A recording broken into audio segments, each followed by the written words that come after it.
Hello dear student, स्वागत है आप सभी का आज के इस वीडियो लेक्चर में। और देखिए, इससे पहले जितनी भी क्लासेस देखिए मैंने ली है तो उसमें स्टैटिस्टिक्स के बेसिक को हमने समझा है। और देखिए, बेसिक से हमने बिल्कुल शुरुआत की थी और उसमें देखिए सेंट्रल वैल्यूज़ में हमने मीन, मोड, मीडियन हमने देखे हैं। और उसके अलावा ज्योमेट्रिक मीन, हार्मोनिक मीन, और उसके बाद देखिए पार्टीशन वैल्यू में हमने डिसाइल्स, परसेंटाइल, क्वार्टाइल। और उसके बाद देखिए मेजर ऑफ डिस्पर्शन पर हम आए और मेजर ऑफ डिस्पर्शन में देखिए मीन डेविएशन, स्टैंडर्ड डेविएशन, और उसके अलावा देखिए वेरिएंस, क्वार्टाइल डेविएशन, रेंज। और रेंज में भी देखिए डिसेल रेंज, परसेंटाइल रेंज। तो देखिए यहाँ पर देखिए स्टेटिस्टिक को काफ़ी डिटेल में हमने समझा है। और जितनी भी स्टेटिस्टिकल क्वांटिटीज़ होती है उनको हम किस तरह से डिफाइन करते हैं, किस तरह से कैलकुलेट करते हैं, चेंज ऑफ ओरिजिन प्रॉपर्टी क्या होती है, चेंज ऑफ स्केल प्रॉपर्टी क्या होती है। तो देखिए तमाम बातों पर काफ़ी डिटेल में हम डिस्कस कर चुके हैं। तो देखिए बेसिक कॉन्सेप्ट की अगर हम बात करें, स्टेटिस्टिक का जो बेसिक है वो देखिए मैं आपको बता चुका हूँ। और अब देखिए यहाँ पर मेन सिलेबस पर हम चले तो देखिए सबसे पहले हम बात करेंगे मोमेंट्स, कर्टुसिस और स्क्यूनेस। तो देखिए यहाँ पर मोमेंट्स, स्क्यूनेस, कर्टुसिस होते क्या है, सबसे पहले देखिए हम इनका इसके बारे में थोड़ा सा हम डिस्कस करना चाहेंगे। तो देखिए यहाँ पर सबसे पहले अगर हम बात करें किसकी, मोमेंट्स की, आघूर्ण की। तो देखिए आघूर्ण होते क्या हैं। तो देखिए मोमेंट्स का मतलब यहाँ पर देखिए ये एक ऐसी स्टेटिस्टिकल क्वांटिटी है जिसके बेस पर, जिसकी हेल्प से हम स्क्यूनेस को मेजर कर सकते हैं, कर्टुसिस को मेजर कर सकते हैं। और बहुत सारी स्टेटिस्टिकल क्वांटिटीज होती है, जैसे हम स्टैंडर्ड डेविएशन भी हम फाइंड कर लेते हैं। और देखिए स्टेटिक्स में अभी हमें बहुत कुछ देखना है। तो देखिए यहाँ पर ये बहुत ज़्यादा यूजेबल होता है। तो देखिए वक्त के साथ हम इसको भी डिटेल में समझेंगे। अब देखिए अब हम बात करेंगे किसकी, स्क्यूनेस की। तो देखिए स्क्यूनेस को भी थोड़ा सा हम समझ लेते हैं। देखिए जब हम फ्रीक्वेंसी कर्व बनाते हैं तो देखिए सपोज कीजिए ये कोई फ्रीक्वेंसी कर्व है और देखिए ये जो फ्रीक्वेंसी कर्व है ये बिल्कुल सिमेट्रिक है। हम क्या कह सकते हैं कि ये सिमेट्रिक कर्व है। चलिए यहाँ पर एक्सिस हम ले लें, ये एक्स एक्सिस हो गई, ये वाई एक्सिस हो गई, और इस तरफ हम फ्रीक्वेंसी को ले लेते हैं और इस तरफ यहाँ पर ऑब्जर्वेशंस को हम ले लेते हैं। तो देखिए इस तरह से एक ग्राफ बनेगा। और ये देखिए किसी वर्टिकल लाइन के रेस्पेक्ट में ये एक वर्टिकल लाइन है और ये बिल्कुल सिमेट्रिक कर्व है, सिमेट्रिक सममित वक्र है। इसे हम क्या कहते हैं, नॉर्मल। ये नॉर्मल कर्व है, यह प्रसामान्य वक्र है, या फिर इसे हम सममित वक्र भी कह सकते हैं, सिमेट्रिक कर्व। अब यहाँ पर देखिए, यहाँ पर इस वर्टिकल लाइन के रेस्पेक्ट में देखिए ये कर्व बिल्कुल सिमेट्रिक है। और जहां देखिए इस तरह से सिमेट्रिक कर्व होता है तो वहां पर देखिए स्क्यूनेस, ये जो स्क्यूनेस है ये हो जाएगी बिल्कुल जीरो। तो यहाँ पर देखिए इसमें स्क्यूनेस बिल्कुल जीरो है, इसमें कोई विषमता नहीं है। तो जहां पर स्क्यूनेस नहीं होगी तो वहां पर विषमता नहीं होगी। ठीक है, स्क्यूनेस जीरो होने का मतलब वहां पर स्क्यूनेस नहीं है, ये बिल्कुल सिमेट्रिक। अब देखिए सिमेट्री जब डिस्टर्ब होती है, जब सिमेट्री एब्सेंट होती है तो देखिए ये सिमेट्री डिस्टर्ब हो जाएगी। अब देखिए सिमेट्री दो तरह से यहाँ पर डिस्टर्ब होगी, या तो राइट साइड से डिस्टर्ब हो जाए या लेफ्ट साइड से डिस्टर्ब हो जाए। और यहाँ पर देखिए जब सिमेट्री डिस्टर्ब होती है तो उसी को हम कहते हैं विषमता आ जाना, स्क्यूनेस आ जाना। तो देखिए इसमें स्क्यूनेस किस तरह से आएगी, अगर हम देखें यहाँ पर ग्राफ को, अगर हम इस तरह से देखें, देखिए लेफ्ट साइड से कर्व बना हुआ है, लेफ्ट साइड से डिस्टर्ब नहीं हुआ है, लेकिन राइट साइड से इस तरह से ये एक्सटेंड हो गया है। तो राइट साइड का मतलब क्या है, एक्स एक्सिस, एक्स एक्सिस की पॉजिटिव डायरेक्शन की ओर ये देखिए फैल गया है। तो हम ऐसा कह सकते हैं कि इसमें पॉजिटिव स्क्यूनेस आ गई। कौन सी स्क्यूनेस आ गई इसमें, पॉजिटिव स्क्यूनेस, धनात्मक विषमता इसमें आ गई है। इसमें कोई विषमता नहीं है, विषमता का अभाव है यहाँ पर। यहाँ पर देखिए इस यहाँ स्क्यूनेस क्या है, देखिए बिल्कुल जीरो है।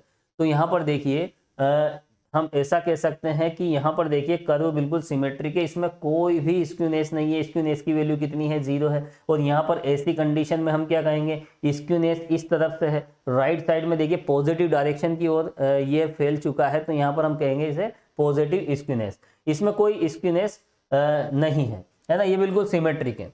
अब यहाँ पर देखिए सिमेट्री डिस्टर्ब हो रही है, सिमेट्री यहाँ डिस्टर्ब हो जाए, देखिए इस तरह से यहाँ हम ले लेते हैं, ये लीजिए ग्राफ अगर इस तरह से बनाया जाए, हालांकि देखिए डिटेल में वक्त के साथ इसे भी हम समझेंगे। देखिए राइट साइड से ये जो सिमेट्रिक कर्व है ये डिस्टर्ब नहीं है, लेफ्ट साइड से डिस्टर्ब है। इस तरफ देखिए तो एक्स एक्सिस की नेगेटिव डायरेक्शन में, नेगेटिव डायरेक्शन में इस तरह से ये फैल जाता है, इस तरह से इसका विस्तार हो जाता है, इसे हम कहते हैं नेगेटिव स्क्यूनेस। तो देखिए जहां सिमेट्रिक कर्व आ जाता है तो सिमेट्रिक कर्व में स्क्यूनेस नहीं होती, विषमता नहीं होती है, और स्क्यूनेस कितनी होती है, 0। अब देखिए अगर इस तरह का केस होता है तो उसको हम कहेंगे नेगेटिव स्क्यूनेस। यहाँ पर ऋणात्मक विषमता है, यहाँ ऋणात्मक है, देखिए ये मैंने लिख दिया है पॉजिटिव, गलत है, ये नेगेटिव है क्योंकि ये नेगेटिव साइड में एक्सटेंड हो गया है और ये फैल चुका है पॉजिटिव साइड में, इसे हम कहेंगे पॉजिटिव स्क्यूनेस। तो यहाँ पर देखिए स्क्यूनेस 3 तरह से होगी। सिमेट्रिक कर्व होगा तो स्क्यूनेस 0 होगी, कोई भी विषमता नहीं होगी, और इस तरह से देखिए नेगेटिव स्क्यूनेस, और इसको कहेंगे हम पॉजिटिव स्क्यूनेस। और देखिए यहाँ पर पियर्सन कोफिशिएंट की हेल्प से हम यहाँ पर स्क्यूनेस को देखते हैं, उसकी मैथमेटिकल वैल्यू हम निकालते हैं, और यहाँ पर देखिए जो मोमेंट है उन मोमेंट की हेल्प से हम जो पियर्सन कोफिशिएंट्स होते हैं वो भी हम निकाल सकते हैं। तो देखिए इसका भी बहुत ज़्यादा यूज़ है। अभी हम देखिए बहुत सामान्य सी बातें हम इस पे कर रहे हैं, बिल्कुल सिंपल सी जानकारी हम देख रहे हैं, और वक्त के साथ देखिए इनको डिटेल में भी हम समझेंगे। तो देखिए स्क्यूनेस को आप समझ चुके हो, स्क्यूनेस होता क्या है। तो देखिए जब सिमेट्री डिस्टर्ब होती है, ये सिमेट्री डिस्टर्ब होती है तो स्क्यूनेस आ जाती है, और स्क्यूनेस 2 तरह से आती है, तो नेगेटिव साइड से या फिर पॉजिटिव साइड से। नेगेटिव साइड से स्क्यूनेस होगी तो उसको हम नेगेटिव स्क्यूनेस कहेंगे, और पॉजिटिव साइड से अगर स्क्यूनेस होगी तो उसको हम पॉजिटिव स्क्यूनेस कहेंगे, यानी धनात्मक विषमता और ऋणात्मक विषमता। तो देखिए विषमता, सममित वक्र से जब सममिति डिस्टर्ब होती है तो वहां पर देखिए विषमता आ जाती है। राइट साइड में अगर ग्राफ फैल जाए तो देखिए उसे धनात्मक विषमता कहते हैं, और लेफ्ट साइड से ग्राफ फैल जाए तो उसे ऋणात्मक विषमता कहते हैं। चलिए ये बात क्लियर है। अब चलते हैं, देखिए कर्टुसिस क्या होती है, ककुदता क्या होती है। देखिए कर्टुसिस का मतलब होता है, देखिए यहाँ पर मैं ग्राफ के द्वारा आपको बता देता हूँ तो ज़्यादा ठीक रहेगा। देखिए जैसे यहाँ पर ये कोई हमने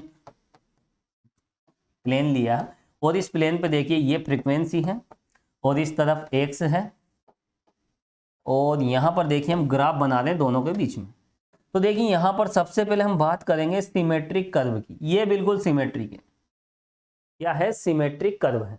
अब देखिए यहाँ पर हम इस सिमेट्रिक कर्व के कंपैरिजन में हम एक और दूसरा ग्राफ हम देखेंगे। तो यहाँ पर देखिए अगर इस तरह से कोई ग्राफ बने, ये देखिए, और देखिए यहाँ पर इस तरह से कोई ग्राफ बने, एक और हम देखिए रेड कलर में ले लेते हैं, इस तरह से,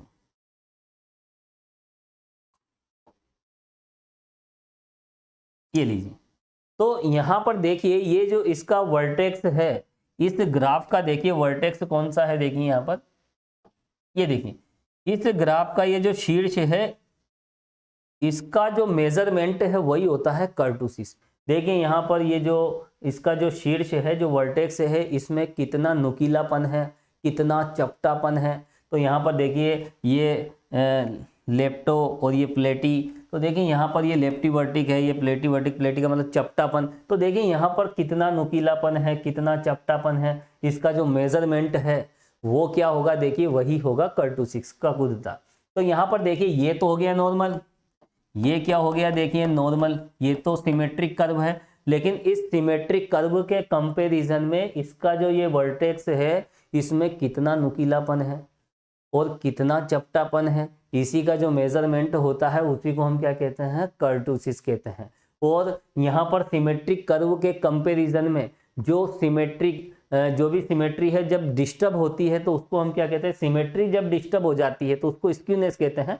और जब सिमेट्रिक कर्व के कंपैरिजन में, यानी ये वाला जो कर्व है इसके कंपैरिजन में अगर कोई दूसरा कर्व अगर हम देखें तो उसमें कितना नुकीलापन है, तो देखिए यहाँ पर इसमें ज्यादा नुकीलापन है, यहाँ आप देख सकते हैं नुकीलापन किसमें है, देखिए कैसे ये लीजिए। तो देखिए इसमें नुकीलापन ज्यादा है, यहाँ पर आप देख सकते हैं, और इसमें चपटापन ज्यादा है। तो ये नुकीलापन चपटापन है ना, ये जो भी है इसी का जो मैथमेटिकल मेजरमेंट है तो उसी को हम कहते हैं कर्टुसिस। तो देखिए यहाँ पर इस एक्सरसाइज में, ये जो आज से हम एक नई एक्सरसाइज देख रहे हैं, तो उसमें देखिए हमें समझना है, इनको हम कैसे मेजरमेंट करते हैं, इनमें आपस में क्या रिलेशन होता है, इनका क्या यूज है। तो देखिए बहुत सारे क्वेश्चंस भी हमें सोल्व करने हैं। तो देखिए सिंपल सी जानकारी हमने इनके बारे में देखी है, कर्टुसिस क्या होता है, स्क्यूनेस क्या होती है। तो देखिए यहाँ पर सबसे पहले हम चलेंगे और सबसे पहले हम बात करेंगे देखिए किसकी, मोमेंट्स की। तो चलिए सबसे पहले आप हेडिंग डालें,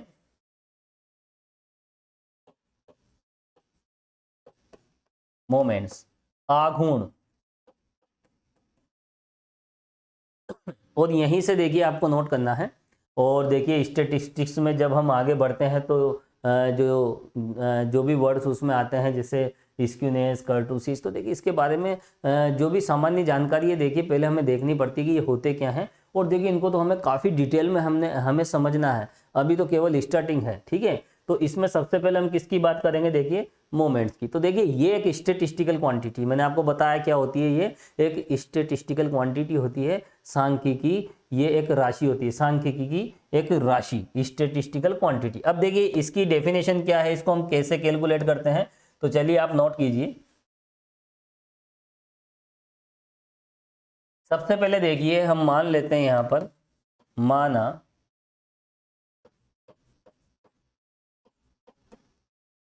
किसी बंटन में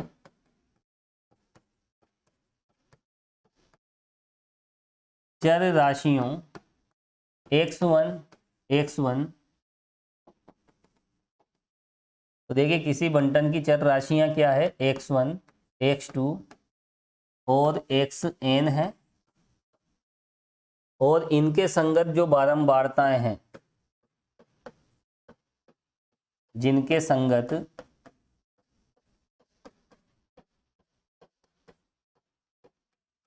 बारंबारताएं क्रमशः क्या है, f1, यानी x1 की फ्रीक्वेंसी कितनी हो गई, f1, और x2 की f2 और fn है।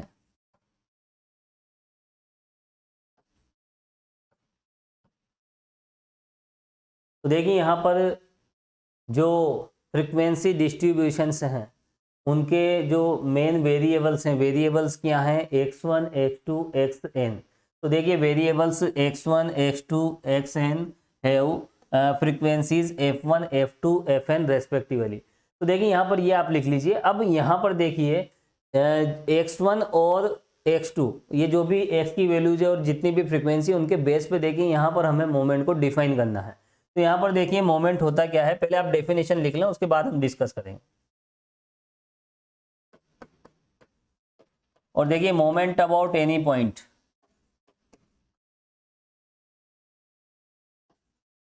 किसी बिंदु ए के सापेक्ष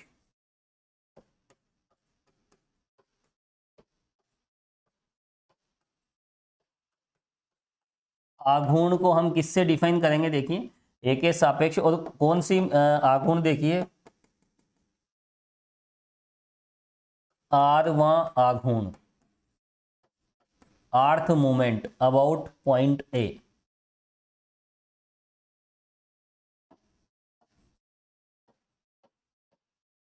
mu R dash, mu R dash से व्यक्त किया जाता है।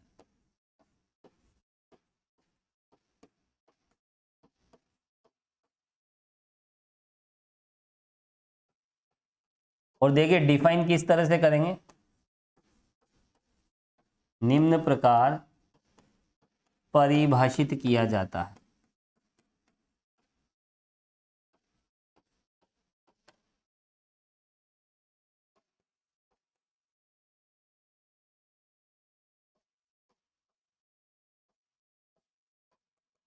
तो देखिए म्यू आर को हम किस तरह से डिफाइन करें, म्यू आर डैश को।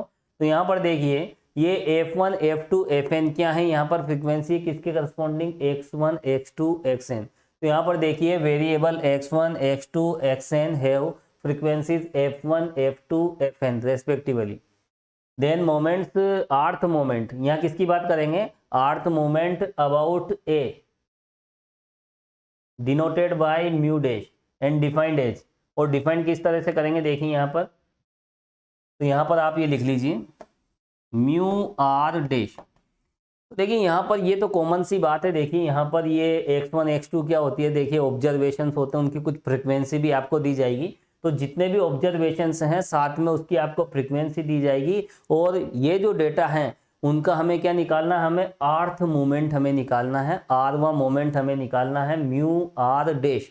और आर्थ मूवमेंट को हम किससे डिनोट करेंगे, देखिए म्यू आर डैश से डिनोट करेंगे। और देखिए जो मोमेंट किसके अबाउट में लिया जाएगा, एक पॉइंट यहाँ पर देखिए क्वेश्चन में आपको मिलेगा कि यहाँ पर देखिए फिफ्थ मोमेंट निकालो इस पॉइंट के रेस्पेक्ट में या उस पॉइंट के रेस्पेक्ट में, है ना, moment about this point that point जो भी है तो वो क्वेश्चन में मिल जाएगा। चलिए तो यहाँ पर देखिए ये म्यू आर डैश देखिए एक स्टेटिस्टिकल क्वांटिटी, उसे किस तरह से हमें कैलकुलेट करना है। और देखिए बिल्कुल सिंपल सा इसका तरीका है, लिखिए आप, देखिए 1/n समेशन एफ, आर्थ मूवमेंट की हम बात कर रहे हैं, आर व आघूर्ण की हम बात कर रहे हैं, x माइनस ए की पावर आर, और यहाँ पर लिमिट लगेगी i इक्वल 1 to n। तो देखिए जो मोमेंट है हम इस तरह से निकालेंगे, ये लीजिए। तो देखिए जो आरवां मूवमेंट है, आरवां आघूर्ण जो है वो इस तरह से निकालेंगे, म्यू आर डैश, यहाँ पर क्या है देखिए ये डैश है, डैश से हम कैलकुलेट करेंगे म्यू आर डैश, नोट कर लीजिए। ये है देखिए आर्थ मूवमेंट अबाउट पॉइंट ए। तो बिंदु ए के सापेक्ष जो आरवां आघूर्ण है उसे हम इस तरह से डिफाइन करेंगे। तो यहाँ पर देखिए x में से a कम करेंगे और r पावर हम ले लेंगे और उसको फ्रीक्वेंसी से मल्टीप्लाई करते हुए सभी को हम ऐड कर देंगे, सबका समेशन हम ले लेंगे और उसको n से डिवाइड कर दिया जाए तो देखिए हमें म्यू आर डैश हमें मिल जाएगा। अब देखिए हमें चाहिए फर्स्ट मोमेंट, पहला आघूर्ण, तो r की जगह 1 रख देंगे। अगर हमें दूसरा आघूर्ण चाहिए, सेकंड मोमेंट चाहिए, किसके अबाउट, पॉइंट ए के अबाउट में, तो यहाँ पर देखिए हम r की जगह 2 रख देंगे। जो भी है आर्थ मूवमेंट के लिए हमें, आर्थ मूवमेंट के लिए क्या पुट करना है, यहाँ पर r पुट करना है ना। और फिफ्थ मोमेंट अगर निकालना है तो r की वैल्यू हम 5 हम पुट कर देंगे। अब देखिए इस फॉर्मूले में देखिए वेरी कौन कर रहा है, i वेरी कर रहा है, तो यहाँ पर देखिए x भी वेरी करता है। आप यहाँ भी x की जगह xi लिख लीजिए। क्या लिखोगे, x की जगह xi, ये लीजिए। अब नोट कर लीजिए। तो यहाँ पर देखिए समेशन किस पे यहाँ वर्क करेगा, देखिए समेशन किस पे अप्लाई होगा, एफ पे और एक्स पे, क्योंकि एफ और एक्स यहाँ पर वेरी करेंगे। और क्योंकि यहाँ पर समेशन की लिमिट आई पे डिपेंड है, देखिए आई इक्वल 1 to n है। और यहाँ पर देखिए अगर आपको म्यू टू निकालना है तो आर की जगह यहाँ 2 पुट करोगे तो यहाँ 2 आ जाएगा, यहाँ 3 पुट करोगे यहाँ 3 आ जाएगा, है ना। क्योंकि देखिए स्टेटिस्टिक्स का ये बेसिक है, ये मान के चलें, आघूर्ण में कोई कंफ्यूजन नहीं होना चाहिए। क्योंकि जब भी हम देखिए स्टेटिस्टिक्स में कुछ पढ़ेंगे तो देखिए यहाँ पर ये बहुत ज़्यादा इंपॉर्टेंट है। इसके बाद देखिए हम जब नेक्स्ट यूनिट पे जाएंगे तो देखिए नेक्स्ट यूनिट में हमें बहुत सारे डिस्ट्रीब्यूशन हमें देखने हैं, जैसे बाइनोमियल डिस्ट्रीब्यूशन क्या होता है, नॉर्मल डिस्ट्रीब्यूशन क्या होता है, हाइपर ज्योमेट्रिकल डिस्ट्रीब्यूशन, और देखिए वहाँ पर कंटिन्यूस डिस्ट्रीब्यूशन भी देखने हैं, डिस्क्रीट डिस्ट्रीब्यूशन भी हमें देखना है। तो देखिए स्टैटिस्टिक्स में भी हमें बहुत कुछ देखना और बहुत कुछ सीखना भी है। तो उसमें देखिए ये बिल्कुल बेसिक है, ये बेसिक कॉन्सेप्ट है। तो देखिए जैसे हम स्टैटिस्टिक्स में हम छोटी क्लासेज में होते हैं, सबसे पहले हम डेटा रिप्रेजेंटेशन की बात करते हैं, फ्रीक्वेंसी क्या होती है, मीन कैसे निकालते हैं, तो वो बिल्कुल बेसिक सी बातें हैं छोटी क्लासेज के लिए। अब देखिए यहाँ पर हम हायर एजुकेशन में सबसे पहले देखिए स्टैटिस्टिक्स में मोमेंट्स की ही हम बात करते हैं। तो आघूर्ण बिल्कुल बेस है, इसमें कुछ भी कंफ्यूजन नहीं होना चाहिए। और अगर देखिए मोमेंट्स में अगर कंफ्यूजन रहेगा तो फिर आगे कहीं ना कहीं दिक्कत आएगी, क्योंकि जो भी हम कैलकुलेशन करेंगे वो सब इनकी हेल्प से ही करेंगे। और देखिए स्टैंडर्ड डेविएशन भी इससे मिल जाता है, इसी से मीन मिल जाएगा आपको, इसी से मीडियन मिल जाएगा। तो देखिए ये तो बहुत इंपॉर्टेंट, देखिए बहुत यूजफुल स्टेटिस्टिकल क्वांटिटी है। इसके बेस पर देखिए हम बहुत कुछ निकालना यहाँ पर सीखेंगे, है ना। विषमता का मापन इससे होगा, है ना। और इसके अलावा कितनी सिमेट्री है, कितनी सिमेट्री डिस्टर्ब हुई है, स्क्यूनेस कितना है, पियर्सन कोफिशिएंट, तो देखिए बहुत कुछ है अभी स्टेटिस्टिक्स में। तो देखिए यहाँ पर मोमेंट्स में कोई कंफ्यूजन नहीं होना चाहिए, इस बात का आपको स्पेशली ध्यान रखना है। तो फिर इस डेफिनेशन को एक बार फिर समझ लें, बहुत आसान सी डेफिनेशन है। यहाँ पर देखिए जो वेरिएबल्स हैं क्या है, x1 x2 xn है, have frequencies f1 f2 fn। तो यहाँ पर x1 x2 xn की फ्रीक्वेंसी कितनी है, x1 कितनी है, x2 कितनी है, तो ये तो आपको देखिए क्वेश्चन में मिलेंगे, ठीक है। और ऐसी कंडीशन में हमें चाहिए आरवां आघूर्ण, आर्थ मोमेंट अबाउट पॉइंट ए, और इस पॉइंट ए के अबाउट में जो आर्थ मोमेंट होगा, आरवां आघूर्ण होगा, उसे हम इससे डिनोट करेंगे। तो म्यू आर डैश का मतलब क्या है, यहाँ पर आर्थ मोमेंट, आरवां आघूर्ण, अब देखिए आर व आघूर्ण हम ऐसे कैलकुलेट करेंगे, summation F X minus A की पावर आर। अब देखिए यहाँ पर मोमेंट तो हमने देख लिए, आघूर्ण की डेफिनेशन भी आपने देख ली। अब यहाँ पर देखिए हम बात करेंगे सेंट्रल मोमेंट्स की। अब हम केंद्रीय आघूर्णों की बात करेंगे। देखिए सिंबल की अगर हम बात करें, जो आघूर्ण होते हैं तो वहां पर देखिए डैश लगाएंगे, और देखिए जब सेंट्रल मूवमेंट की बात आएगी, केंद्रीय आघूर्ण की बात आएगी, तो वहां पर देखिए डैश हम हटा देंगे। तो देखिए सेंट्रल मोमेंट का मतलब, सेंट्रल मोमेंट को हम इस तरह से डिनोट करेंगे। और जनरली जब हम मोमेंट शब्द वर्ड यूज करेंगे, तो मोमेंट वर्ड यूज करेंगे तो हम देखिए म्यू आर डैश से हम डिनोट करेंगे। तो देखिए सिंबल का भी आपको ध्यान रखना है। तो यहाँ पर देखिए जो मोमेंट है उनको हम किससे डिनोट कर रहे हैं, देखिए म्यू आर डैश से। और ये बात आप यहाँ भी लिख लीजिए, मोमेंट्स को हम किससे डिनोट करेंगे, म्यू आर डैश, ब्रैकेट में आप लिख लें। मोमेंट्स का मतलब क्या है, म्यू आर डैश, उसका जो सिंबल है इससे हम डिनोट करेंगे। अब देखिए मोमेंट के बाद हम बात करेंगे सेंट्रल मोमेंट की, केंद्रीय आघूर्ण की। तो लिखें आप, नेक्स्ट जो हमारा टारगेट है वो है देखिए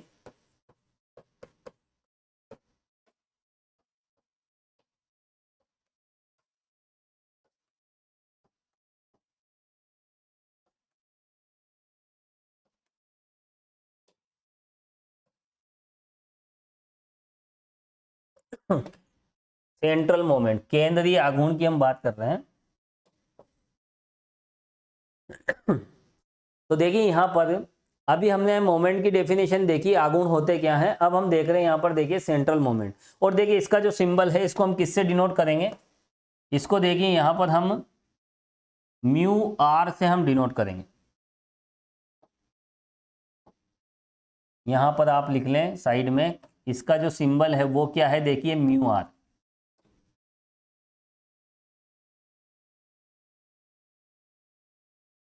चलिए तो देखिए ये हमारा टारगेट है, सेंट्रल मोमेंट होते क्या हैं। देखिए यहाँ पर हालांकि डेफिनेशन बिल्कुल सेम है, कोई ज़्यादा डिफरेंस नहीं है। देखिए यहाँ पर हमने आर्थ मोमेंट अबाउट ए के अबाउट में आप मोमेंट निकालोगे, ए के सापेक्ष मोमेंट निकालोगे, तो वो म्यू आर डैश से डिनोट किया जाएगा। और देखिए मोमेंट अबाउट मीन, अगर आप माध्य के सापेक्ष अगर आघूर्ण निकालोगे तो उसी को हम क्या कहेंगे, केंद्रीय आघूर्ण कहेंगे, सेंट्रल मोमेंट कहेंगे। तो देखिए यहां पर, और सिंपल सी बात है ये है, देखिए मोमेंट अबाउट पॉइंट ए, और यहां पर एक ही जगह एक्स बार आप पुट कर दीजिए तो वो सेंट्रल मोमेंट हो जाएगा, केंद्रीय आघूर्ण हो जाएगा। तो देखिए moment about mean known as central moment. तो लिखें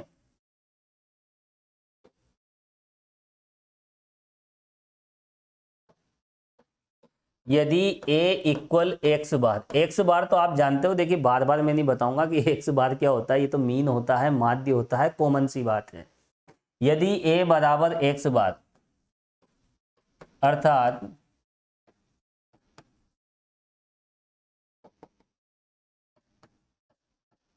जब आघूर्ण किसके सापेक्ष लिया जाए, जब आघूर्ण माध्य के सापेक्ष, माध्य का मतलब मीन, माध्य के सापेक्ष लिए जाते हैं तो उन्हें क्या कहते हैं,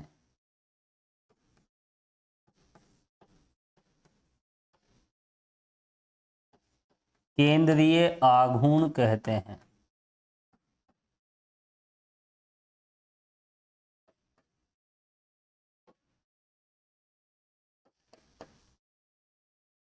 और देखिए माध्य के सापेक्ष जो आर्थ मोमेंट है, आर्थ सेंट्रल मोमेंट, आरवां केंद्रीय आघूर्ण,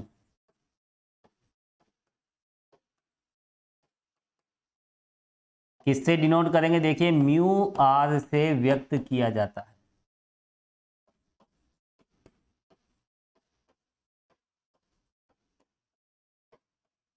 तो देखिए when A equal X bar, that is R moment about mean said to be central moment.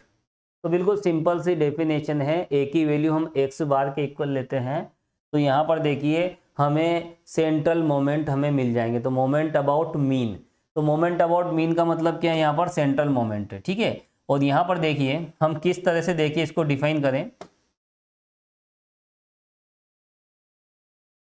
व्यक्त किया जाता है। और देखिए म्यू आर की अगर हम बात करें, माध्य के सापेक्ष जो आठवां केंद्रीय आघूर्ण है, आर्थ मोमेंट अबाउट मीन, किससे डिनोट करेंगे। और यहाँ पर देखिए आर्थ सेंट्रल मूवमेंट कहेंगे, मोमेंट हम नहीं कहेंगे, क्योंकि मोमेंट तो देखिए जनरली किसी पॉइंट के अबाउट में लिया जाता है। यहाँ पर हम मीन के अबाउट की बात कर रहे हैं, तो यहाँ पर देखिए जब मोमेंट अबाउट मीन वाली बात होती है तो उसको हम क्या कहते हैं, सेंट्रल मोमेंट कहते हैं, ठीक है। और सेंट्रल मोमेंट को हम किससे डिनोट करेंगे, देखिए म्यू आर से। सिंबल का थोड़ा ध्यान रखना है। और देखिए म्यू आर क्या हो जाएगा, ये तो है देखिए म्यू आर डेज, और यहाँ पर एक ही जगह आप तो एक्स बार रख दीजिए, एक्स बार पुट कर दीजिए, तो सेंट्रल मोमेंट कहलाएगा, केंद्रीय आघूर्ण कहलाएगा। तो लिख लीजिए आप 1/n summation I equal 1 to n F X minus X bar का होल स्क्वायर नहीं आर आएगा, क्योंकि ये आर्थ मोमेंट है। देखिए बहुत छोटी छोटी कैलकुलेशन है और सिंपल सिंपल से कॉन्सेप्ट हमें यहाँ पर देखने हैं।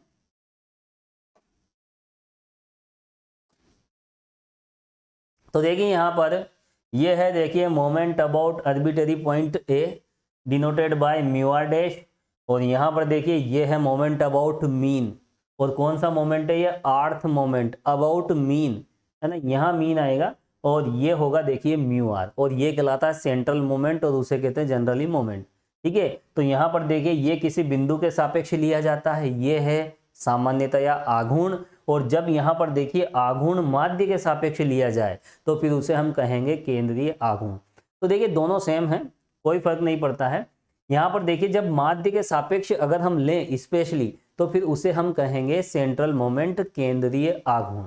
तो देखिए दोनों के डेफिनेशन को आपको ध्यान रखना ही पड़ेगा, क्योंकि यूनिवर्सिटी एग्जाम में देखिए छोटे छोटे क्वेश्चन भी पूछ लिए जाते हैं। इनकी डेफिनेशन अगर पूछ ले तो देखिए आपको यही डेफिनेशन लिखना पड़ेगा, ठीक है। तो यहाँ पर देखिए आघूर्ण का मतलब क्या है, एक स्टेटिस्टिकल क्वांटिटी है जिसको हम इस तरह से हम कैलकुलेट करेंगे। अब देखिए यहाँ पर हम इसके कुछ पर्टिकुलर केसेस हम देखेंगे। यहाँ पर देखिए अगर हम 1 पुट कर दें तो हमें क्या मिलेगा, अगर हम सेकंड सेंट्रल मोमेंट निकालें, म्यू 2 निकालें तो क्या होगा, म्यू 3 निकालें, तो देखिए यहाँ हम थोड़ा सा इस पर हम डिस्कस करेंगे। तो देखिए अभी आपको ये नोट करना है ना, ये तो कॉमन सी बातें यहाँ से आपको नोट करना है आज की क्लास में। और मोमेंट क्या होता है नोट कर लीजिए, सेंट्रल मोमेंट क्या होता है इसको भी नोट कर लीजिए। और देखिए यहाँ पर अब कुछ स्पेशल और इंपॉर्टेंट रिजल्ट्स हम निकालेंगे, तो लिखें आप।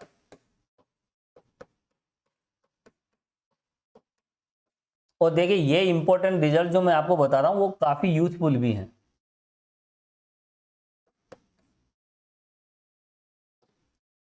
देखिए इंपॉर्टेंट रिजल्ट्स में सबसे पहले हम यहाँ पर देखिए दोनों के फॉर्मूले हम लिख लेते हैं। मोमेंट क्या होता है, सेंट्रल मोमेंट क्या होता है, आघूर्ण और केंद्रीय आघूर्ण दोनों क्या होते हैं।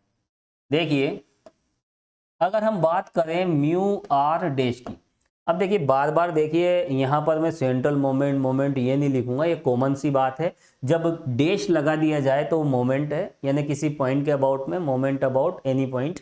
और जब हम यहाँ पर म्यू आर हम लिखेंगे, इसका मतलब वो सेंट्रल मूवमेंट है, स्पेशली मीन के अबाउट में लिया गया है, मीन के अबाउट में, माध्य के सापेक्ष, ठीक है। ये छोटी छोटी बातें आपको ध्यान रखना पड़ेगा।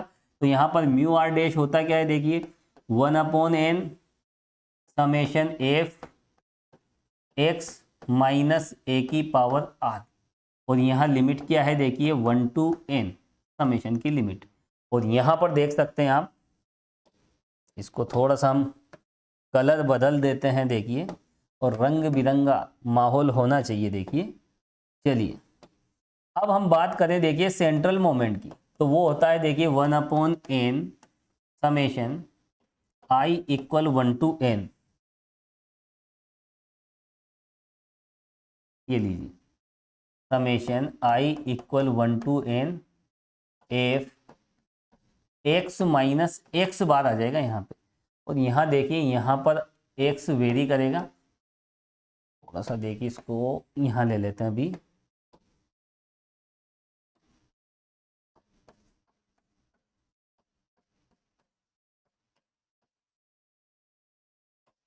और देखिए अगर यहाँ पर आपको इसमें कोई कंफ्यूजन नहीं होता है कि यहाँ समेशन किस पे अप्लाई हो रहा है, तो फिर ये देखिए सफिक्स में आई लिखने की कोई जरूरत नहीं। आप इस फॉर्मूले को डायरेक्ट अलग तरीके से भी लिख सकते हो, ठीक है। आप इसको ऐसे भी लिख सकते हो 1/n, लिमिट लगाने की भी कोई जरूरत नहीं है, x माइनस एक्स बार की पावर r, कोई डिफरेंस नहीं है। बस यहाँ पर कंफ्यूजन नहीं होना चाहिए, ये समेशन किस पे अप्लाई होगा, f पे और x पे। और वैसे भी देखिए डेटा रिप्रेजेंटेशन की जब हम बात करते हैं और कंटिन्यूस सीरीज, इंडिविजुअल सीरीज और डिस्क्रीट सीरीज, जब डेटा हमें दिए जाते हैं तो x और f में दिए जाते हैं, तो x और f तो वेरी करेगा, है ना। यहाँ x1 x2 x3 f1 f2 f3, तो ये दोनों वेरी करेंगे और इसी पे समेशन की लिमिट अप्लाई होती है। अगर यहाँ कोई कंफ्यूजन नहीं हो तो इस तरह से आपको ये सफिक्स में देखिए xi fi की जगह आप डायरेक्ट देखिए f और x भी आप लिख सकते हो। चलिए तो देखिए यहाँ पर ये है म्यू आर और ये है देखिए म्यू आर डैश। देखिए हमने वहां पर यहाँ भी देखिए आई लगा दिया था, है ना। चलो आगे हम बढ़ते हैं और देखिए यहाँ पर हम कुछ पर्टिकुलर केसेस हम देखेंगे। देखिए आघूर्ण हम इसी से निकालेंगे, माध्य के सापेक्ष लिया जाए तो उसे केंद्रीय आघूर्ण कहते हैं, और सिंपली किसी पॉइंट के अबाउट में अगर लें तो उसे हम सिंपली क्या कहेंगे, आघूर्ण, मोमेंट हम कहेंगे। तो ये हो गया मोमेंट और ये हो गया देखिए सेंट्रल मोमेंट। अब यहाँ पर पर्टिकुलर केसेस हम देखेंगे। देखिए सबसे पहले हम r बराबर 0 पुट करते हैं। देखिए स्टैटिस्टिक्स को अगर पढ़ना है तो देखिए 1 बाई 1 एक एक कॉन्सेप्ट हमें देखना है और देखिए स्टेप बाय स्टेप आप स्टडी करें। तो यहाँ पर देखिए सबसे पहले हमने मोमेंट्स की डेफिनेशन देखी, फिर सेंट्रल मोमेंट्स क्या होते हैं। अब इसके हम कुछ पर्टिकुलर केसेस हम देखेंगे और देखिए पर्टिकुलर केसेस के बाद इन दोनों में क्या रिलेशन होते हैं। अगर आपको मोमेंट्स दे रखे हैं तो सेंट्रल मोमेंट्स कैसे निकालेंगे, और देखिए अगर सेंट्रल मोमेंट्स हमें दे रखे हैं तो मोमेंट्स कैसे निकालेंगे। तो देखिए हमें इसके बाद बहुत कुछ देखना है। अभी यहाँ पर कुछ स्पेशल केस हम देख लेते हैं, उसके बाद इससे ये निकालना सीखेंगे और इससे ये निकालना सीखेंगे। चलिए यहाँ पर कुछ पर्टिकुलर केसेस हम लेते हैं और फिर देखिए उसको हम एक टेबल बना के भी लिखेंगे, क्योंकि ये जो पर्टिकुलर केसेस हम यहाँ पर निकालेंगे देखिए वो बहुत ज़्यादा काम आएंगे। और देखिए स्टैटिस्टिक्स में देखिए जो भी मैंने पढ़ाया वो कहीं ना कहीं देखिए कनेक्ट होगा, क्योंकि कॉन्सेप्ट देखिए कहीं ना कहीं आपस में कनेक्ट हो जाते हैं।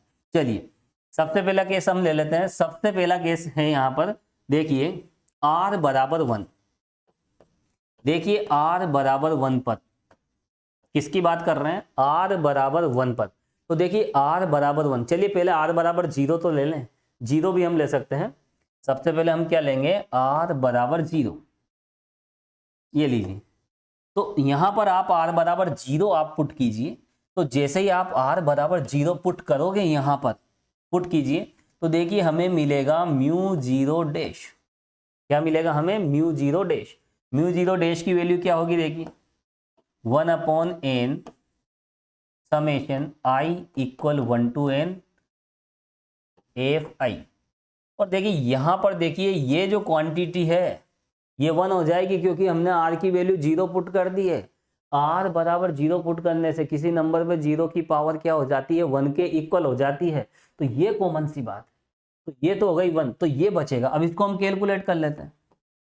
देखिए 1/n, और अगर आप देखें तो ये क्या है, what is this, this is sum of all frequency, समस्त बारंबारताओं का योग। ये सिग्मा एफ ही तो है। और इसको देखिए हम ऐसे भी तो लिखते हैं, मैंने क्या बताया था, कंफ्यूजन अगर ना हो तो आप इसको ये आई वगैरह शो करने की कोई जरूरत नहीं है, आप सीधा इसको ऐसे भी लिख सकते हो।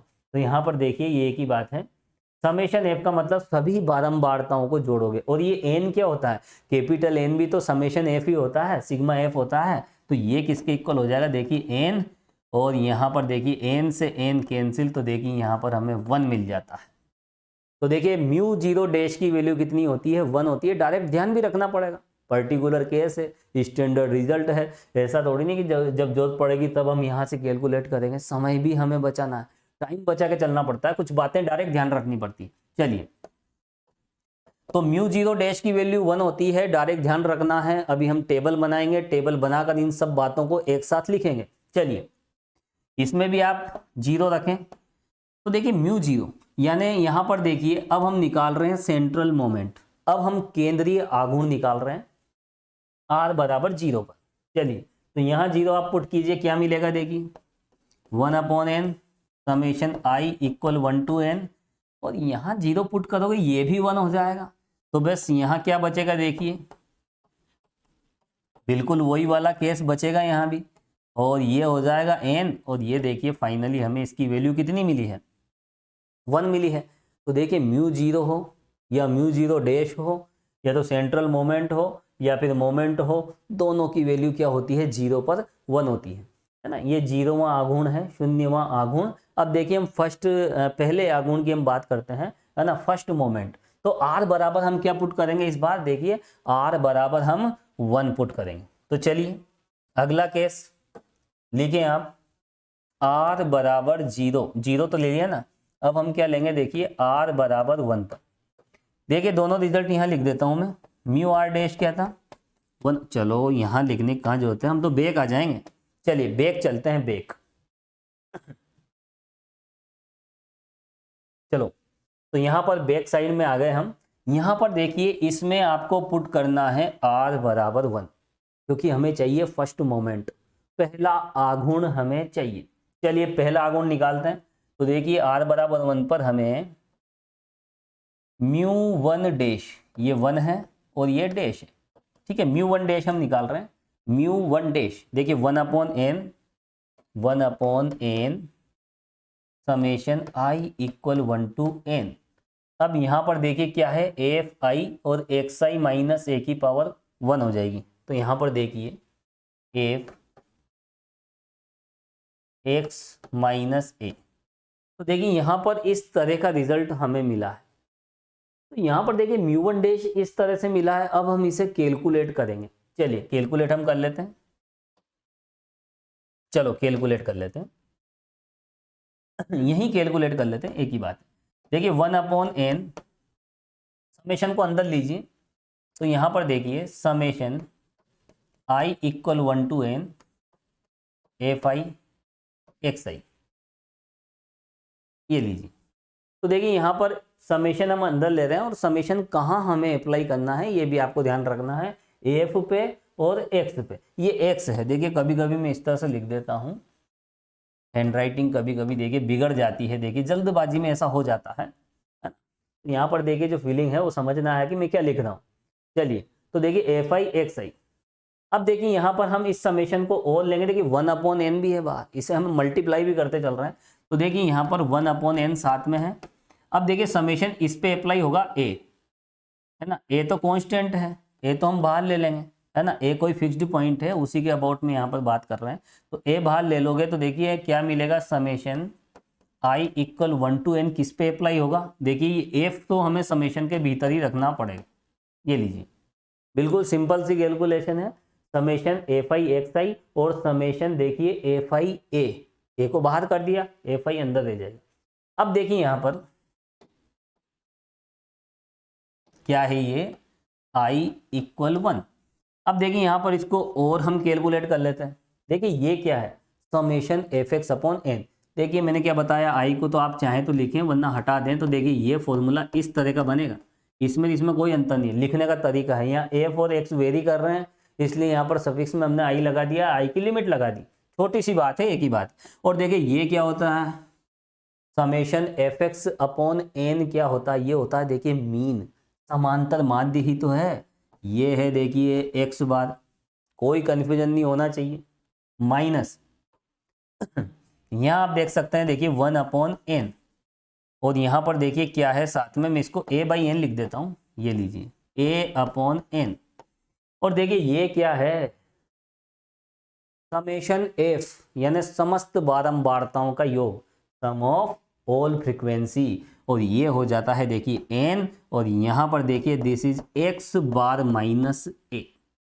तो देखिए यहाँ पर जो म्यू 1 डैश है, म्यू 1 डैश किसके इक्वल आया है, देखिए x बार माइनस a के इक्वल। और यहाँ पर ध्यान रखना स्टैटिस्टिक्स में इस क्वांटिटी को, ये देखिए x बार का किसी पॉइंट से जो डेविएशन है वो d से डिनोट किया जाता है, इसको हम क्या मान लेते हैं, d लेट, ठीक है, माना, एक ही बात है, लिख लीजिए आप, ये हम मान के चलते हैं, है ना, लेट। तो यहाँ पर देखिए इसको हम क्या कह रहे हैं, देखिए ये किसके इक्वल है, d के इक्वल है, ठीक है। तो यहाँ पर देखिए म्यू वन डैश होता क्या है, डी के इक्वल होता है। वास्तव में डी क्या है, यहाँ पर डी एक स्पेशल सिंबल है जिसकी वैल्यू एक्स बार माइनस ए के इक्वल हम लेंगे। जब हम कैलकुलेशन करेंगे तो ये बातें आपको ध्यान रखनी ही पड़ेगी।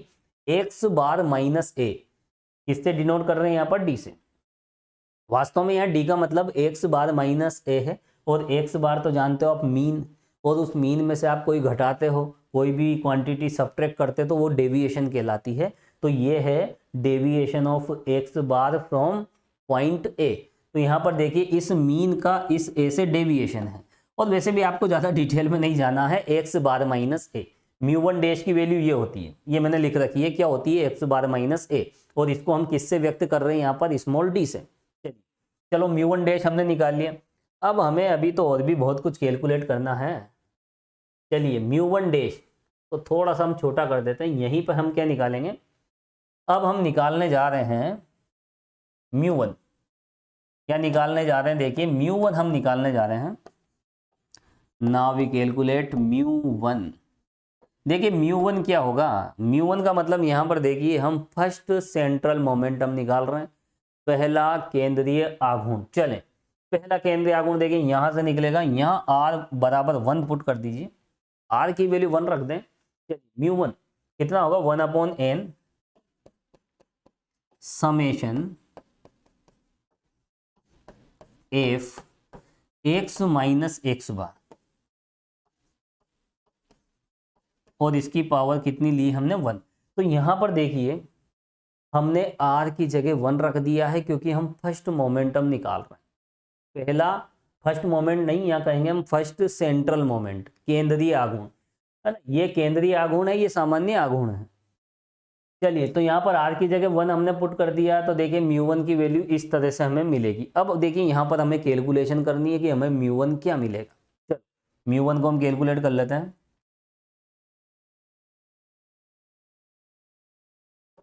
चलो तो देखिए 1/n समेशन को अंदर हम लेंगे, तो देखिए यहाँ पर समेशन एफ एक्स, और वैसे भी जब आप इसे रीड करें तो देखिए आप इसको समेशन एफ एक्स ही पढ़ें, है ना। ये आई तो केवल यहाँ पर वेरिएबल का सिंबल है कि ये वेरी कर रहे हैं बस, बाकी ये समेशन एफ एक्स है। और summation F x upon N होता है क्या है, मीन होता है, माध्य होता है। कॉमन सी बातें हैं, छोटी छोटी बातें हैं, लेकिन क्या करें, छोटी छोटी बातों को ध्यान में रखना पड़ता है। चलो आगे हम बढ़ते हैं, स्पेस कवर कर लेते हैं। स्पेस बहुत ज़रूरी होता है देखिए, है ना, क्योंकि देखिए एग्जाम में तो हमें अल्टरनेट मिल जाता है, जब स्पेस कम पड़ जाता है सप्लीमेंट्री कॉपी हम ले लेते हैं, है ना। स्पेस बहुत ज़रूरी है, और अगर सप्लीमेंट्री कॉपी ना मिले तो बड़ी दिक्कत हो जाती है मैथमेटिक्स में, बहुत ज़रूरी है ये। अंदर हमने मल्टीप्लाई किया summation F x upon n. अब देखिए यहाँ पर एक्स बार, जो भी डेटा हमें दे रखे हैं उसके लिए जो एक्स बार होता है, जो माध्य होता है, वो तो कांस्टेंट होता है। तो ये कांस्टेंट है, ये वेरी नहीं कर रहा है, तो ये वेरी नहीं करेगा, इसे समेशन से आउट कर दीजिए। तो ये समेशन से आउट हो जाएगा, तो एक्स बार अपॉन एन क्या मिलेगा, x bar upon n summation I equal 1 to n और एफ आई। देखिए और एक्स बार हमने बाहर कर दिया है, तो केवल एफ आई समेशन के भीतर रहेगा। तो यहाँ पर देखिए जो भी वेरी करेगा समेशन के भीतर ही रखना पड़ेगा। चलिए अब इसे हम कैलकुलेट कर लेते हैं, 1/n। और देखिए ये क्या बना है, ये जो पूरा फॉर्मूला है ये तो समांतर माध्य का है, ये तो एक्स बार बन जाएगा। क्या बन जाएगा, देखिए एक्स बार, और यहाँ पर आप देख सकते हैं एक्स बार अपॉन एन। और व्हाट इज दिस, कई बार बता चुका हूँ। देखिए अब तो देखिए मुझे भी बताने में बहुत कुछ अजीब ही लगता है, देखिए क्योंकि ये बात तो देखिए कई बार मैं बता चुका हूँ। समेशन एफ का मतलब होता है समस्त बारंबारताओं का योग, sum of all frequency that is N. और यहाँ पर देखिए ये एक्स बार ये कैंसिल हो जाएंगे, चलिए कैंसिल भी कर देता हूँ, देखिए ये लीजिए। अब देखिए एक्स बार माइनस एक्स बार क्या होता है, इसमें तो कोई कन्फ्यूजन नहीं होना चाहिए। इसकी वैल्यू हमें क्या मिली है, देखिए 0। तो देखिए म्यू वन कितना होता है, म्यू वन तो 0 के इक्वल आया है, और म्यू वन डैश इसके इक्वल आया है, देखिए एक्स बार माइनस ए के इक्वल, जिसे हमने क्या मान लिया, हमने डी मान लिया, है ना, डी से हमने डिनोट कर दिया। अब देखिए यहाँ पर r बराबर 2 वाला केस भी हम ले लेते हैं। तो देखिए r बराबर 1 0 लेने पर दोनों की वैल्यू 1 मिली थी। आर की वैल्यू अगर हम यहाँ पर देखिए, आर की वैल्यू अगर हम 1 लेते हैं तो देखिए एक तो मिलता है डी और दूसरा मिलता है 0, यानी फर्स्ट मोमेंट हमें डी के इक्वल मिलेगा। डी ये होता है, ध्यान रखना है, एक्स बार माइनस है ना, डी के इक्वल मिला है, ये तो ध्यान रखना है। ये साथ में ये बात भी ध्यान रखनी है, डी की वैल्यू ये होती। और देखिए जो पहला केंद्रीय आघूर्ण है, फर्स्ट सेंट्रल मोमेंट 0 होता है। पहला केंद्रीय आघूर्ण क्या होता है? 0 होता है। ये सब यूनिक वैल्यूज है, ये चेंज नहीं होती। देखिए यहाँ पर हमने ये सेंट्रल मोमेंट हमने देखे हैं, ये एक्स बार के अबाउट में लिए जाते हैं, माध्य के सापेक्ष लिए जाते हैं, ये यूनिक होते हैं। इनके जो रिजल्ट होते हैं वो यूनिक होते हैं, वो बदलते नहीं है, लेकिन ये बदलते रहते हैं। म्यू आर डैश यूनिक नहीं होता। यहाँ पर देखिए ए की वैल्यू चेंज करोगे तो ये चेंज हो जाएगा, लेकिन यहाँ पर एक्स बार कैसे चेंज करोगे? एक्स बार तो फिक्स होता है। जो भी डेटा हमें दे रखे हैं, जो भी सूचनाएं हमें दे रखी है, उनका समांतर माध्य बदलता नहीं है, वो तो फिक्स होता है ना। तो ये सब वैल्यू क्या होती है? सेंट्रल मोमेंट यूनिक होता है, बाकी ये यूनिक नहीं होते हैं, ये बदलते रहते हैं, ए पे डिपेंड करते हैं। चलिए, तो यहाँ पर देखिए म्यू 0 की वैल्यू ये और म्यू 0 डैश ये मिला है। और इसी तरह से देखिए यहाँ पर 1 के लिए भी हमने एक 0 निकाला है और एक एक्स बार माइनस है। अब देखिए, अब हम किस पे फोकस करेंगे? At r equal to, r बराबर 2 के लिए हम कैलकुलेट करें। चलिए, तो देखिए आर बराबर 2 पर सबसे पहले हम निकालेंगे, देखिए म्यू 2 डैश, यानी हम सेकंड मोमेंट हम निकाल रहे हैं, सेकंड मोमेंट की बात कर रहे हैं, है ना, दूसरे आघूर्ण की हम बात कर रहे हैं। तो देखिए यहाँ पर लिख देते हैं, म्यू आर डैश होता क्या है? 1/n। इस फॉर्मूले को देखिए ध्यान रख लें, इसमें कोई कंफ्यूजन नहीं होना चाहिए। और ये आई की वैल्यू तो कॉमन सी बात है ना, समेशन न लगाएं आप, तो समेशन तो लगाना है लेकिन इस पर लिमिट लगाने की कोई जरूरत नहीं है, कॉमन सी बात। ये फॉर्मूला होता है। तो यहाँ पर आप देख सकते हैं, हम आर की जगह 2 ले रहे हैं, तो देखिए म्यू 2 डैश से हमें क्या मिलेगा? तो देखिए मैंने आपको आज जब मोमेंट की बात की थी, तो देखिए मैंने सबसे पहले यही बताया था, मोमेंट एक ऐसी स्टैटिकल क्वांटिटी होती है जिसकी हेल्प से हम बहुत कुछ निकालते हैं। तो देखिए यहाँ पर हम बहुत कुछ निकाल रहे हैं, और देखिए जैसे r बराबर 2 के लिए हम कैलकुलेट करेंगे तो देखिए और भी बहुत कुछ यहाँ पर मिलता रहेगा। चलिए क्या मिलेगा अभी पता लग जाएगा। r की जगह 2 रख दीजिए यहाँ पे, 1/n समेशन fi। देखिए यहाँ पर मैं समेशन पे लिमिट नहीं लगा रहा हूँ, तो आप चाहे तो लगा लीजिए, कोई फर्क नहीं पड़ता, वैसे कॉमन सी बात है ये। fi xi माइनस a, और इस पे कितनी पावर हो जाएगी? और यहाँ पे देखिए i इक्वल 1 to n। तो देखिए जैसे ही हम r इक्वल 2 हम पुट करेंगे तो देखिए ये हमें मिला है। ये लीजिए, इसको साइड में ले लेते हैं। तो r बराबर 2 पर हमें जो सेकंड मोमेंट है, दूसरा जो आघूर्ण है, ये मिला है। और ध्यान से देखो ये क्या है, ध्यान से देखो ये क्या है, देखना तो पड़ेगा। i equal 1 to n। तो देखिए अगर इसे ध्यान से हम देखें तो ये क्या है? देखिए यहाँ पर ये जितने भी i हैं ये हटा देता हूँ मैं, है ना। वैसे आप चाहे तो लिखें या ना लिखें, वैसे ध्यान रखना है कि यहाँ पर f और x वेरी कर रहा है। i यहाँ पर देखिए i क्या डिफाइन कर रहा है कि यहाँ पर f और x ये वेरी कर रहे हैं, और इसी पे समेशन लगेगा। और देखिए f और x तो वेरी करते ही हैं, कोई नई बात नहीं है। इसको हम ऐसे भी तो लिख सकते हैं,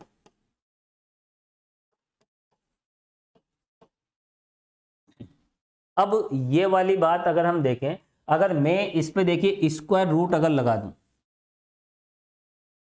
तो ये क्या बन जाता है? देखिए ये बन जाता है रूट स्क्वायर मीन डेविएशन। और पिछली क्लास में मैंने बताया था वर्ग माध्य मूल विचलन। देखिए ये उसी का तो फॉर्मूला है, एस का ही तो फॉर्मूला है ये। पिछली क्लासेज में मैंने आपको बताया था स्टैंडर्ड डेविएशन के बाद। तो यहाँ पर देखिए एक ही जगह अगर एक्स बार आ जाता तो ये क्या बन जाता? ये एक स्टैंडर्ड डेविएशन का फॉर्मूला बन जाता। लेकिन यहाँ पर तो स्मॉल ए है, तो यहाँ पर देखिए जब स्मॉल ए होता है तो हम उसे क्या कहते हैं? Root square mean deviation. और रूट स्क्वायर मीन डेविएशन जब एक्स बार के रेस्पेक्ट में लिया जाता है, एक्स बार है ना, मीन के अबाउट में लिया जाता है, तो ऐसी कंडीशन में ये किस में बदल जाता है, स्टैंडर्ड डेविएशन में बदल जाता है। तो देखिए बेसिक बातें तो आपको ध्यान रखनी पड़ेगी, है ना। तो यहाँ पर देखिए, इसको तो मैं मिटा देता हूँ। ये जो फॉर्मूला है ये किसके इक्वल है, देखिए ये एस का स्क्वायर है। किसका स्क्वायर है, देखिए एस स्क्वायर। और एस क्या है यहाँ पर, एस क्या है, एस है रूट मीन स्क्वायर डेविएशन। तो लिख लीजिए। और ये कॉमन सी बात है, ये कोई लिखने की बात है कि चलो समय खराब नहीं करेंगे। आप स्मॉल एस लिख लीजिए, स्मॉल एस का मतलब ही यही है, ठीक है। चलिए अब देखिए यहाँ पर हम सेंट्रल मोमेंट पे आ जाते हैं। किसकी बात करें, सेंट्रल मोमेंट, लिखो आप। अब हम यहाँ पर μ2 को हम कैलकुलेट कर रहे हैं। अब देखिए μ2 हम किस तरह से कैलकुलेट करें, कहाँ गया μ2, ये रहा। यहाँ पर r की जगह 2 रख दीजिए, तो देखिए क्या मिलेगा, r बराबर 2 रखने पर μ2 क्या मिलेगा, देखिए 1/n summation i equal 1 to n fi x i minus X bar का होल स्क्वायर। अब देखिए आप इसे थोड़ा सा ध्यान से देखें कि क्या है ये, व्हाट इज दिस, क्या है ये देखिए, इसको ध्यान से देखें।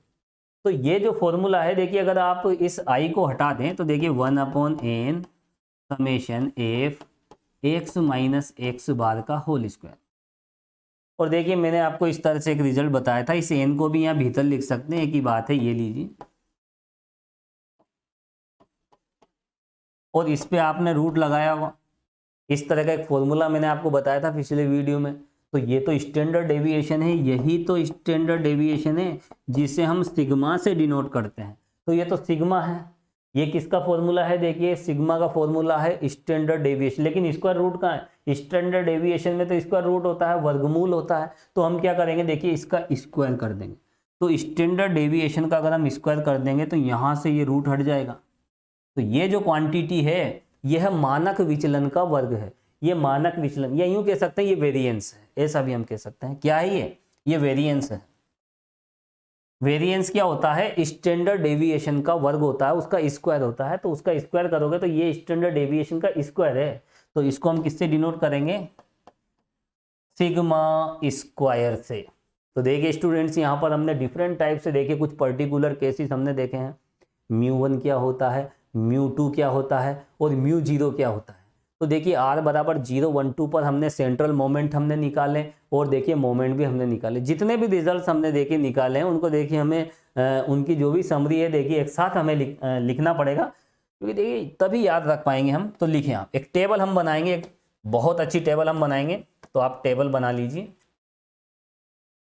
देखिए टेबल बना लेते हैं हम। ये बन गई टेबल, μ0 μ1, ठीक है। चलिए यहाँ पर हम कुछ केसेस हम ले लेते हैं। देखिए सबसे पहले हम यहाँ पर बात करेंगे, देखिए यहाँ हम बात करेंगे μ0 और μ1, ठीक है। r बराबर 0 वहाँ ले लेते हैं, है ना, 0 1 3 केस लेने पड़ेंगे। देखिए टेबल हमें थोड़ी सी बड़ी बनानी पड़ेगी।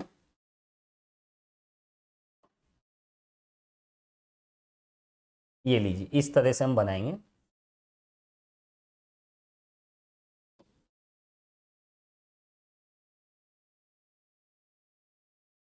और देखिए एक कॉलम हम बनाएंगे, देखिए μ0 के लिए, और ये दूसरी रो देखिए यहाँ थोड़ा सा इस तरह से लें, और ये इस तरह से ले लीजिए। और यहाँ पर देखिए सबसे पहले हम बात करेंगे, देखिए r बराबर 0 के लिए। एक तो r बराबर 0 के लिए, फिर r बराबर 1 के लिए, और फिर r बराबर 2 के लिए। एक निकालेंगे हम, देखिए μr, और एक निकालेंगे हम μr डैश। ये तो हो गए देखिए मोमेंट, और ये हो गए देखिए सेंट्रल मोमेंट, ठीक है।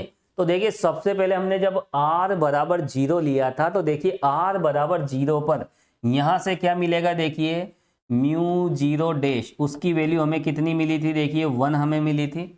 और यहाँ पर देखिए μ0 की वैल्यू r बराबर 0 पर वो भी देखिए हमें 1 मिली थी। ये टेबल भी आपको बनानी है, और इसके जितने भी रिजल्ट्स हैं वो सब डायरेक्ट ध्यान रखने हैं। देखिए स्टेटिस्टिक्स में हमें देखिए स्पीड को भी मेंटेन करना है, कैलकुलेशन स्पीड भी हमें बढ़ानी है, क्योंकि अब हम हायर एजुकेशन में आ गए, स्लो स्पीड से काम नहीं चलेगा। और वैसे भी देखिए कंपटीशन बहुत ज़्यादा है आज की तारीख में, तो देखिए फास्ट स्पीड में चलना पड़ता है, वरना देखिए कोई भी आपको कुचल के बाहर निकल जाएगा। ठीक है, आगे निकल जाएगा, बाहर क्या निकलेगा। चलिए r बराबर 1, तो r बराबर 1 पे देखिए यहां से क्या मिलेगा, μ1 चलिए और छोटा लिख लेते हैं यहाँ पे क्या है देखिए, और यहाँ d की वैल्यू भी तो लिखनी पड़ेगी, μ1, ये 1 है और ये डैश है। μ1 कितना मिला था देखिए, हमने निकाला था μ1 देखिए d के इक्वल मिला था, इसके इक्वल मिला था, d के इक्वल। और देखिए यहाँ पर हम कैसे मैनेज करें, इसको छोटा बना दें, और देखिए कोई बात नहीं, देखिए d होता क्या है, यही लिख देंगे हम x बार माइनस a। ये बात आपको ध्यान रखनी है, μ1 की जो वैल्यू होती है उसे हम d से रिप्रेजेंट करते हैं, μ1 को d से रिप्रेजेंट करते हैं, यूं ध्यान रखें आप, तो ठीक है। वैसे μ1 की जो एक्चुअल वैल्यू होती है वो तो x बार माइनस a होती है, लेकिन उसको हम d से रिप्रेजेंट करते हैं, d से डिनोट करते हैं। चलिए तो यहाँ पर देखिए अगर हम μ1 की बात करें, यहाँ भी अगर हम 1 रख देते हैं तो देखिए μ1 हमें कितना मिला था, μ1 हमें 0 मिला था। ये सब देखिए हम पहले प्रूव कर चुके हैं। ये देखिए μ1 तो d है, x बार माइनस है, और μ1 कितना मिला है, 0 मिला है। चलिए आगे बढ़ते हैं, टेबल बना लेते हैं। अब देखिए यहाँ पर हम आते हैं r बराबर 2 पर, तो r बराबर 2 पर यहाँ क्या होगा देखिए μ2, और μ2 किसके इक्वल आया था देखिए एस स्क्वायर के इक्वल। तो देखिए रूट मीन है ना, रूट स्क्वायर जो भी रूट स्क्वायर मीन डेविएशन था तो उसका स्क्वायर होता, देखिए निकाल चुके थे हम यहाँ पर, ये देखिए ठीक है। तो यहाँ पर देखिए रूट मीन स्क्वायर डेविएशन, तो यहाँ पर देखिए ये एस स्क्वायर उसी का स्क्वायर है, रूट आ जाता तो एस हो जाता है, ये रूट नहीं है, स्क्वायर रूट नहीं है, तो एस स्क्वायर हो जाएगा। तो यहाँ पर ये एस स्क्वायर के इक्वल होता है। और अगर हम देखें μ2 की अगर हम बात करें तो μ2 किसके इक्वल आया है देखिए सिग्मा स्क्वायर की हेल्प से। तो देखिए मोमेंट कितने इंपॉर्टेंट है, मोमेंट से देखिए हमने सिग्मा स्क्वायर कैलकुलेट कर लिया है, हमने वेरिएंस निकाल लिया है, प्रसरण हमने निकाल लिया है। तो देखिए अगर प्रसरण निकालना हो तो हम सेकंड मोमेंट निकाल लेंगे, सेंट्रल मोमेंट, ध्यान रखना डैश नहीं है। तो दूसरा केंद्रीय आघूर्ण किसके बराबर होता है, प्रसरण के बराबर होता है। और यहाँ पर देखिए दूसरा आघूर्ण किसके बराबर होता है, वो होता है देखिए वर्ग माध्य मूल विचलन के बराबर, है ना, रूट मीन स्क्वायर डेविएशन के इक्वल, और उसका square root mean square deviation के स्क्वायर के इक्वल। ठीक है, तो यहाँ पर देखिए वर्ग माध्य मूल विचलन तो एस होता है, लेकिन उसके स्क्वायर के इक्वल। तो वैसे भी देखिए ये एस क्या होता है, सिग्मा क्या होता है, ये सारी छोटी छोटी बातें पिछली क्लास में बता चुका हूँ। हर एक वीडियो को आप अच्छे से देखें, और जो भी मैं बताता हूँ देखिए आप अच्छे से नोट करते चलें, क्योंकि देखिए बेसिक से समझना होता है, और हर बात छोटी से छोटी ही क्यों ना हो देखिए समझना चाहिए, ताकि कोई बड़ी बड़ी बातें ना हो, है ना, कोई दिक्कत ना आए आगे। तो यहाँ पर देखिए सारे रिजल्ट्स आपको ध्यान रखने पड़ेंगे। तो देखिए स्टूडेंट्स इस वीडियो में हम इतना ही देखेंगे, और नेक्स्ट जो हमारा टारगेट रहेगा वो है देखिए relation between moment and central moment, आघूर्ण और केंद्रीय आघूर्णों में क्या संबंध होते हैं, अगर ये दे दिए जाएं तो ये कैसे निकालें, और अगर ये दे दिए जाएं तो ये कैसे निकालें, आपस में हम इनमें क्या देखना है देखिए रिलेशन हमें देखना है। चलिए आज फिलहाल इतना ही, और नेक्स्ट वीडियो में हम फिर मिलेंगे। Thank you so much.